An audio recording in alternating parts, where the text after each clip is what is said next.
Halo guys, di video kali ini kita akan membahas tentang analisis regensi berganda. Perkenalkan, nama saya Sulfatina Madiah dengan nomor NIM 206-23081 dan rekan saya Subhan Sahroni dengan nomor NIM 206-23046. Analisis regensi merupakan sebuah alat analisis yang termaksud ke dalam statistik parametrik.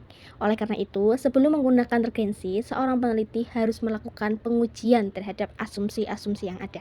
Analisis regensi bermanfaat untuk memutuskan apakah perubahan dalam variabel dependen dapat dijelaskan oleh peningkatan atau penurunan variabel independen. Dalam sebuah analisis regensi terdapat dua jenis variabel yang dikenal.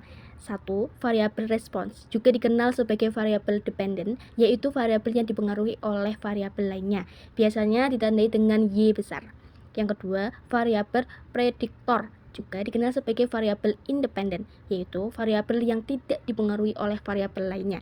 Regresi linier berganda adalah metode untuk mengevaluasi hubungan linier antara satu variabel dependen dengan dua atau lebih variabel dependen. Tujuan utamanya adalah untuk memprediksikan nilai variabel dependen berdasarkan nilai variabel independen yang terkait. Adapun model analisis linier berganda sebagai berikut.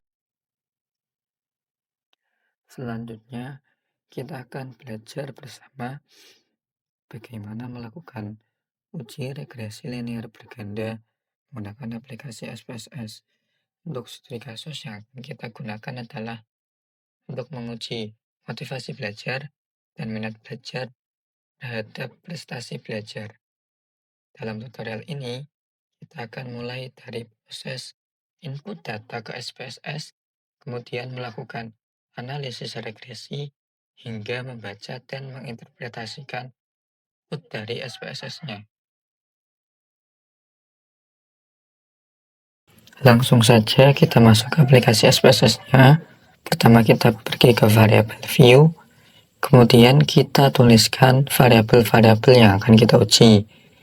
Yang pertama yaitu variabel X1, kita beri label motivasi belajar.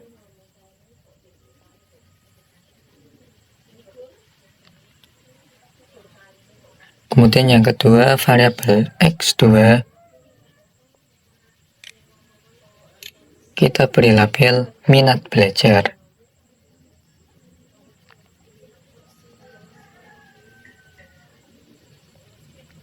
Lalu yang terakhir, variabel Y, kita beri label prestasi belajar.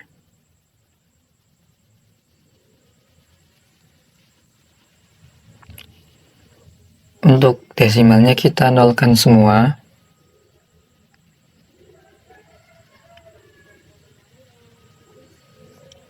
Dan bagian measurenya kita ubah ke scale semua, karena jenis data untuk ketiga variabel tersebut merupakan data numerik kuantitatif yang berskala interval. Lalu kita pergi ke data view.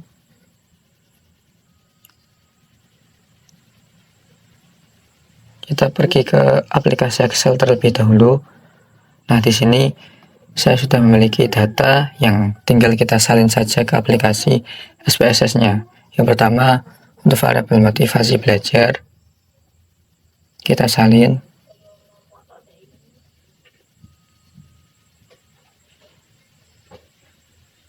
Lalu yang kedua, variabel minat belajar.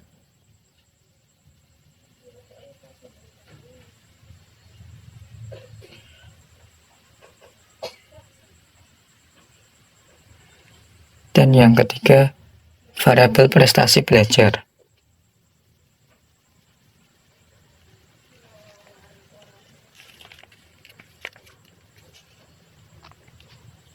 Kemudian untuk melakukan uji regresi, pertama kita klik analyze.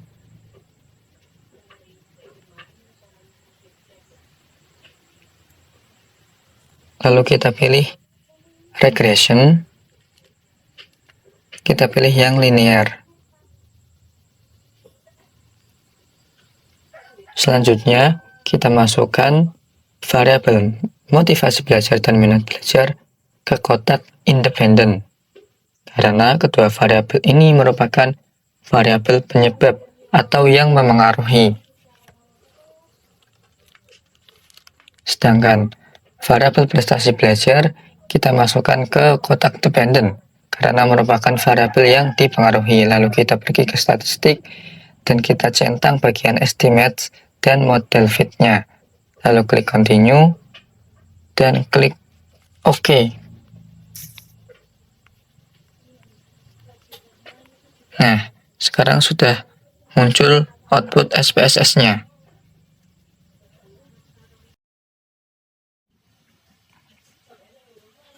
Pertama, kita lihat tabel variabel entered removed. Di sini terlihat bahwa variabel yang dimasukkan dalam model adalah minat belajar dan motivasi belajar. Dengan metode yang digunakan yaitu enter. Artinya kedua variabel bebas tersebut dimasukkan secara bersamaan ke dalam model regresi.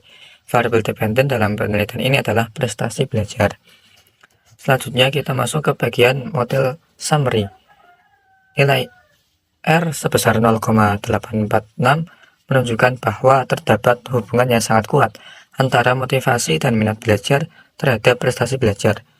Kemudian nilai R square sebesar 0,715 menunjukkan bahwa sebesar 71,5% variasi prestasi belajar dapat dijelaskan oleh variabel motivasi belajar dan minat belajar. Sisanya yaitu sekitar 28,5% dipengaruhi oleh faktor lain di luar model penelitian.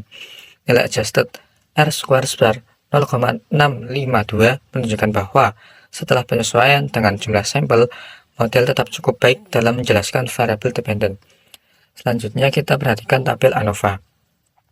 Nilai F hitung sebesar 11,316 dan nilai signifikansinya 0,003. Karena nilai signifikansi lebih kecil dari 0,05, maka dapat disimpulkan bahwa model regresi ini signifikan secara simultan. Artinya motivasi belajar dan minat belajar secara bersama-sama berpengaruh signifikan terhadap prestasi belajar. Yang terakhir kita analisis tabel koefisien. Konstanta memiliki nilai 17,313.